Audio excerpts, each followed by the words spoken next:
솔잎이 혈관 청소에 도움되는 거 아시죠? 솔잎 농축액인데요. 98% 함유되어 있습니다. 청혈제인데 요거를 2주만 드시면 혈당, 혈압, 콜레스테롤 수치가 뚝뚝 떨어집니다. 항산화 관리에도 도움되고요. 이봉규TV 특가 할인합니다. 2달치 사시면 2달치를 무료로 드립니다. 전화하세요. 이번 찬스밖에 없습니다.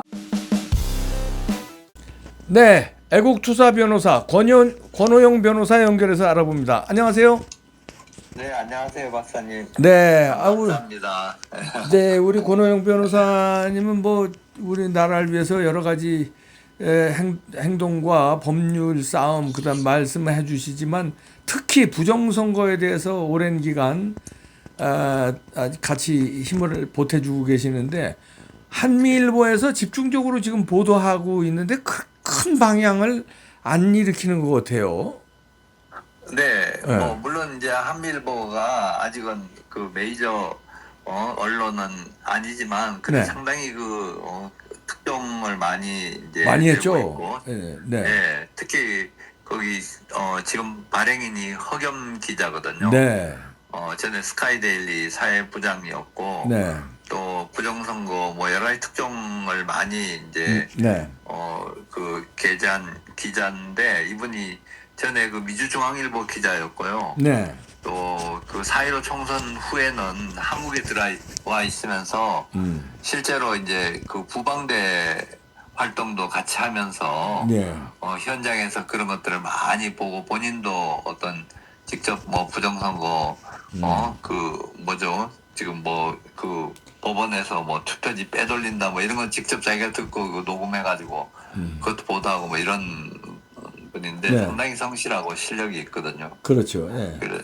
그래서 거기서 최근에 3월 초부터 오늘까지 벌써 12번을 부정선거 특집을 지금 계속 싣고 있습니다. 네, 12번째 특집 기사가 소개하고 싶습니다. 예. 네. 오늘 나온 게 12번째입니다. 오늘 무더기로 오늘 나온 게 12번. 출연한 네. 누런색 투표용지죠, 이거. 예. 네네. 네. 네. 이게 이제 기사 제목만 봐도 네. 전부 다 제가 경험했던 내용들이라서 네. 너무 익숙하지만 아직 국민들은 전반적으로 이러한 사실 잘 모르고 있고 네. 물론 부정선거에 대해서 관심 가지고 그동안 계속 이런 자료들을 찾아가는 분들이 이제 거의 다 아는 내용이지만 네. 이 국민들이 이 중에 한두 가지만 보셔도 이건 완전히 이거는 이거 부정선거라는 걸 확신할 수 있는 그런 내용들이거든요. 그러면요. 네. 그 누런 봉투를 이제 모르시는 분들을 위해서 설명해 주시면 이게 이제 비례대표용지 아닙니까? 네, 맞습니다. 비례대표용지는 그러니까 누런색이라고 표현했지만 약간 색깔이 있는 연두색 비슷한 거고 백색은 이제 지역구 투표지고. 이게 네. 어떤 내용이냐면요. 오늘은 그러니까 이거는 이제 대통령 선거 용지거든요. 네. 지난 그 3구 대선이라고 윤석열 대통령 당선된 네. 그 선거인데 그때 그 인천 남동구 그 개표장에서 전 국회의원 그 이원복 의원이 그 현재 이제 참관 활동을 하시면서 직접 그 자리에서 이런 이제 투표지 색깔이 서로 다른 거예요. 똑같은 그 대통령 선거 투표지인데 똑같은 대통령 선거. 총선 때도 이런 게 나왔었는데 이번에 네네. 지적한 거는 이건 대통령 선거 때. 예, 대통령 선거 때 네. 똑같은 이제 사전 투표지들인 거거든요. 네. 그러니까 선거 용지는 딱 하나거든요. 대통령 선거니까. 지정이 돼 있어요. 네, 지정이. 예, 있어요. 하나인데 색깔은 원래 하얘야 되거든요. 네. 흰색인데 누런색 용지가 거기에 나왔는데 거의 반반 정도 되는 거예요. 흰색하고 누런색. 네. 그러니까 이거 다 저기 앱슨 프린터로 한 장씩 프린트해가지고 나오는 거거든요. 사전 네. 투표 용지는. 근데 서로 다른 색깔이 이렇게 다량으로 이렇게 와서 하니까 이거는 위조 투표지가 투입된 거다. 현장에서 이제 개표 중단을 시키고 그 당시에 중요 언론도 보도했었거든요. 네. 보도하고 뭐 이렇게 한 이런 것들이 이제 막 일어나고 그 당시에 또 그 뭐죠 코로나 때 뭐 바구니에다가 막 투표지를 담아가지고 네. 이런 일도 막 터지고 네. 이런 것들이 이제 막 터지니까 그래서 그런지 사실은 그 당시에 결국 윤석열 대통령이 당선되는 거 얼마 차이가 안 났거든요. 네. 그래서 이런 것들 되니까 선거 조작하던 세력들이 이 조작을 더 과감하게 못하고 결국은 몇십만 표 차이로 그냥 뒤집지 못하고 결국 윤 대통령이 당선된 거라고 저희들은 이제 그렇게 생각하고 있거든요. 네. 생각하고 있는데 바로 그겁니다. 어떻게 똑같은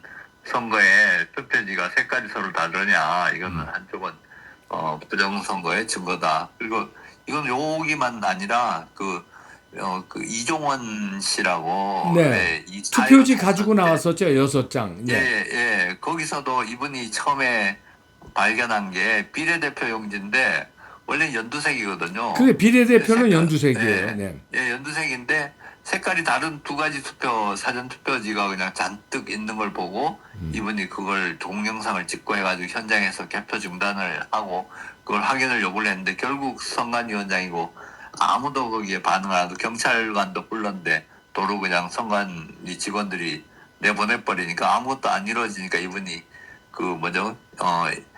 긴 이제 쓰지 않는 투표지 네. 그걸 6장을 가지고 나와가지고 민경 의원한테 그걸 제보를 하고 그걸 해가지고 이제 부정선거 문제를 야기하는데 큰 공을 세운 분인데 그때도 똑같은 현상이었거든요. 네. 그러니까 이런 것들은 제가 생각할 때는 이거는 투표지 이제 위조하기 위해 가지고 용지가 정규 용지가 아닌 것들을 네. 아니면 오래된 용지, 색바랜 용지들을 그냥 갖다가 가짜 투표 용지를 프린트해가지고 집어넣고 이런 과정에서 이런 서로 다른 색깔이 이제 현장에 나오는데 이게 여기만 아니고 뭐 계속 일어나고 있는 문제거든요. 네. 이게 이제 네. 부정선거 하는 팀도 이제 네. 위에서 지시를 하고 밑에 이제 행동에 이렇게 옮겨서 이렇게 투표함 바꿔치기라든가 이렇게 쑤셔 넣는 네. 팀이 있을 텐데 이게 한국에서 해고 만약에 이런 선거법을 잘 알고 그랬으면 이런 다른 색깔 용지를 투입을 안 했을 텐데 이게 중국 사람들이 아닌가 싶은 게 왜냐면 잘 모르니까 투표법에 대통령 선거는 백지 용지를 쓰고 하얀색 용지를 그다음에 저 총선 국회의원 총선에서는 비례대표는 누런 용지를 쓰고 지역구는 하얀 용지를 쓰고 다 이런 게 있거든요. 이런 걸 다 분명히 지정이 돼 있죠. 근데 네. 모르고선 막 쑤셔 넣다 보니까 네. 이게 들통이 난 거죠, 말하자면. 네. 근데 이제 제가 그동안 오랫동안 이렇게 다니면서 보고 경험한 걸로 나름 이제 판단하는 거는 네. 그 선관위 창고마다 네. 그 용지를 있잖아요. 그 지난 선거의 용지들을 박스채로 네. 특히 그 사전투표 용지는 롤 용지거든요. 롤 네. 용지인데 롤 용지 박스를 막 수십 박스씩 그냥 보관을 해놓더라고요. 오래된 걸. 그러니까 그 오래되면 아무리 색깔이 바래고 또 어떤 건 정품이 아니에요. 정품은 그때 이종원 씨 수사를 통해서 알게 됐는데 우리나라 무림하고 한솔 네. 큰 대형 제지 회사는 나름대로 선관위 기준에 따라서 백색도가 분명히 나와야 되거든요. 네.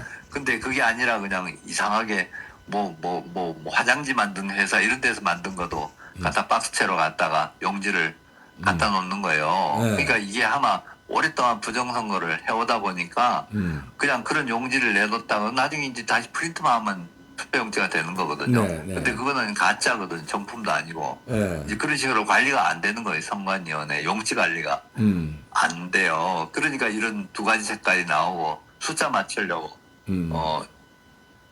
숫자 맞추려고 이런 짓을 하는 거라고 생각해요. 그러니까 이 색깔이 다른 그 용지가 나왔다는 것 자체 이거 하나만이라도 부정선거가 딱 증거가 나온 거예요.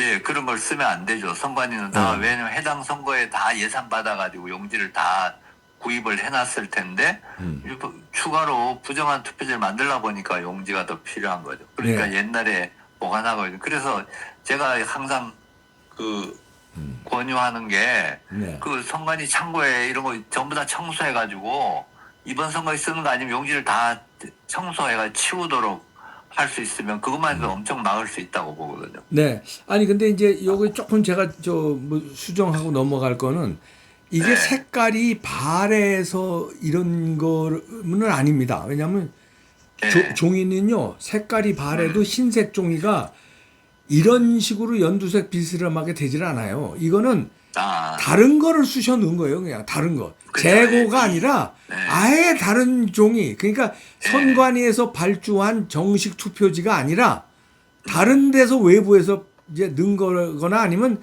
용지가 비례대표 인쇄로 한 비례대표 용지를 대통령 선거에 이것도 잘못 쓴 거예요. 이것들이 말하자면 부정. 그러니까 제가 할 땐 정품이 아닌 거예요. 그래서 정품은 정품이 아닌 거죠. 하얗거든요. 정품은 정품이 하얗. 아니고 어디 누런 그냥 싸구려 네. 용지를 갖다가 싸구려가 아니라 이건 만들어가지고. 잘못된 용지라니까요. 예, 잘못된 용지. 용지. 예, 실제로 보면 이런 용지들은 뭐 약간 두껍고 질이 안 좋습니다. 그리고요 실제로. 두께도요. 두께도 네. 선관위가 발주한 거는 100g이라고 네. 딱 정해져 있어요. 네네. 정해져 있기 때문에 이게 100g의 용지로 발주를 했기 때문에 100g이 네. 아니고 150g들이 많이 나왔다는 거거든요. 그건 다 부정선거예요. 왜냐하면 선관위가 발주한 투표용지가 아니라 다른 네. 용지가 들어갔다는 건 그거는 다른 용지는 그건 부정 쑤셔놓은 거죠. 예, 이런 거 하나도 이렇게 나오면 사실은 정밀하게 점검을 하고 네. 그걸 다 따지면 아마 진작에 이거는 단속이 될 내용인데 그렇죠. 그냥 아예 그냥 계속 묵살하고 선관위원회에서는 변명하는 자료를 올리고 뭐 시민들은 가서 얘기를 해봐야 경찰도 그냥 개입도 안 하고 계속 이렇게 그냥 한 대놓고 부정선거를 계속 해오고 있는 거거든요. 아까 변호사님 제가 볼 때. 아까 변호사님 지적대로 그 이종원 씨 얘기도 얘기했지만 이종원 네. 씨가 그 귀중한 그 증거 자료 6장을 가지고 나왔는데 오히려 도둑으로 네. 몰아서 투표용지 탈취범으로 몰아서 감옥살이도 했잖아요. 예, 저는 그 사건을 제가 재판을 하면서 처음에는 어유 검찰이 어떻게 이럴 수가 있냐 네. 이렇게 생각했거든요. 네. 왜냐하면 그다음 이종원 씨가 나온 이제 그 당시에 그 사건 관련해 가지고 네네. 대검 포렌식 센터에서 그 감정을 했었거든요. 그 네. 투표용지가 들은 봉투를. 그리고 거기 지문 감식도 하고 투표지의 지문과 DNA 감식도 하고 이렇게 다 자료가 있는데 네. 거기 하필이면 이종원 씨가 체포되기 전에 거기 포렌식 센터에 불이 났다는 보도가 있더라고요. 그것도 이상합니다. 그래가 예. 네, 5월 30일 이종원 씨가 체포되고 이 고발은 5월 11일 날 이제 4.15 총선 그 개표 짓고 5월 11일 날 문제 제기가 되고 그리고 민경우 의원도 조사를 받고 있는데 나중에 이종원 씨가 나가니까 그 봉투를 갖다가 뭐 DNA를 대조한다 이러면서 봤는데 종이 색깔이 이상해요. 나중에 항소심 가서 보니까 불이 나 있어. 그리고 나중에 또 자료를 찾아보니까 법률신문에 불이 난 게 보도가 돼 있어요. 그래서 야 이거는 그냥이 아니라 뭐가 있다. 맞아. 그 당시 이미 아마 다 파악된 걸 덮은 거 아닌가. 그리고 이종원 씨한테 덮어 씌우고 뭐 이런 제가 의심을 하거든요. 하고 충분히 가능하고 이거 워낙 큰 사건이잖아요. 이거는 전 세계적인 카르텔들이고 그 이번에 그 제가 관련해서 그 미국 캐시 파텔이라고 FBI 국장이 지금 2020년도 트럼프 대통령 선거 불법 수사 엄청난 수사를 많이 해오고 있거든요. 네. 근데 이제 어떤 언론에서 캐시 파텔을 또 인신공격을 하는 보도를 하는 거예요. 그러게요. 왜냐면 그 사람 알코올 문제가 있다. 뭐 그 사람 뭐 이런 식으로 막 보도를 해가지고 오히려 캐시 파텔이 그 언론사를 상대로 뭐 3천억 이상 엄청난 그 손해배상 청구하고 곧 이제 저기 선거 증거물 터뜨리고 기소하겠다 이런 이제 입장을 발표했는데 그만큼 이 부정선거 문제는 그만큼 이 국가 권력과 여러 가지 그 카르텔들이 권력을 가지고 행하는 거라서 뭐 이거 잘못 건드리면 사람 죽이기도 하고 뭐 이런 일들이라서 정말 쉽지 않은 건데 그래도 우리나라는 민간인 우리 시민들이 그냥 하나하나 이렇게 발품을 팔고 노력을 하고 뭐 언론사 특히 그 허겸 기자 같은 분은 구속영장까지 최근에 청구됐었잖아, 그죠? 네. 그렇게 이렇게 탄압받아가면서도 이런 분들이 있으니까, 이 대한민국은 그래도 미국에는 대통령이 나서서 저래 하지만, 우리나라는 대통령이 지금 구속이 돼 있어도 어쨌든 밝혀나가고 있는 거거든요. 네. 결실을 이제 미국은 그래도 어느 정도 맺고 있는데, 부정선거에 대해서. 막 캐시 파텔이 그 조만간에 뭔가 발표할 것 같다는 카드 뉴스라든가 워싱턴 발이 나오고 있어요, 지금. 어제 폭스뉴스하고 인터뷰하면서 예. 이건 이제 엄청난 증거를 가지고 있다. 예. 이제 그거 이제 곧 대대적인 체포와 구속이 일어난다 이렇게 경고를 했거든요. 예, 그러니까 아마 이제 그거를 우리가 이제 뭐 3월이나 4월에 큰 게 터질 것이다 하고 워싱턴 발로 보도를 했었는데 그런 게 이제 결실을 맺는 시점인데 미국은 네. 우리는 뭐 이 언론사까지 전부 그냥 카르텔이 돼가지고 부정선거는 아예 입도 뻥끗 못하게 하니까 천상 미국에서 캐시 파텔과 트럼프 대통령이 터뜨리는 거에 따라서 수동적으로 아마 보도를 조금 그때부터 하기 시작하지 않을까. 그래도 보도 안 할지도 모르겠습니다. 조중동은. 제 생각에는 우리나라도 이미 아마 이제 그런 중요한 정보는 뭐 윤석열 대통령이 그 당시 국정원이 이제 개입을 해가지고 네. 아마 조사를 해놓은 게 틀림없이 있을 거고요. 군도 그렇고. 네. 이게 이제 미국에 제보가 됐을 것 같습니다. 제보가 됐고, 왜냐면 이건 국제적인 선거 부정선 카르텔이고, 최근에 제가 이렇게 읽은 자료에 의하면 이제 데이터를 미리 외국으로 보내놓고, 아하. 그걸 조작을 한 데이터를 선거 때 써먹는다는 거예요. 오. 그리고 또 거기 보면 특히 이제 저 미국은 이제 공화당 쪽에 그 표를 이거 미분류표, 우리나라도 왜 개표 분류기 할 때 미분류표 하면 다시 이렇게 하는 것처럼 예. 그래가지고 판정을 하면 전부 다 민주당에 유리하게 하고 뭐 이런 식의 예. 장난들을 이제 해외에서 그걸 선거 데이터 이제 만지는 사람들이 해가지고 다시 그걸 보내주고 뭐 이런 식으로 국제적으로 이루어지는 거라서 이거는 이제 미국에서 밝혀지는 거 우리나라에서 일어나는 게 전부 다 연결되어 있는 거거든요. 예. 그러니까 뭐 지금 계속 이게 부정선거에 대해서 밝혀지고 있고 그런 과정이기 때문에 예. 저는 뭐 그런 점에서는 좀 답답한 면도 있지만 그래도 우리나라는 이만치 오는 것만 해도 참 다행이다 이런 생각이 들거든요. 네, 뭐 이건 저 진실이 묻혀지지 않기 때문에 증거들이 네. 이렇게 살아있고 12번씩이나 이제 한미일보에서도 이렇게 증거들을 특집으로 계속 내고 있기 때문에 이런 게 다 기록에 남는 거거든요. 네, 다 남고 재판 기록도 남고 저는 이제 범죄 수사할 때도 그런 자료들을 내고 네. 재판할 때 항상 부정선거 증거들을 판사 앞에서 얘기를 하거든요. 네. 그럼 이제 그게 다 기록으로 남고 판사들도 알게 되고 뭐 이런 과정들을 계속 하다 보면 이제 국민들이 네. 어느 순간에는 이제 임계점이 지나면 이제 이게 폭발이 있겠죠. 네, 임계점이 다가오고 있습니다. 네, 그렇게 네. 느껴요. 네, 감사합니다. 권호영 변호사였습니다. 고맙습니다. 네, 감사합니다. 네, 이렇게 권호영 변호사 같은 변호사들이 포기하지 않고 계속 법적인 투쟁, 그다음에 이렇게 오프라인에서도 투쟁해주고 있고, 이제 우리 허겸 기자, 임요희 기자, 김영 기자 같은 한미일보의 기자들이 특집으로 계속 파헤치고 있고, 미국에서는 FBI와 DNI에서 집중적으로 팠고 이제 결과를 낼 시점이에요. 뭐 엊그저께 캐시 파텔 FBI 국장도 얘기를 뭐 공공연하게 선포했잖아요. 증거 다 잡았다. 이제 공표할 것이다. 곧 coming soon입니다. 개봉 박두입니다. 오랫동안 기다리셨습니다. 조금만 더 기다려 보시죠. 네.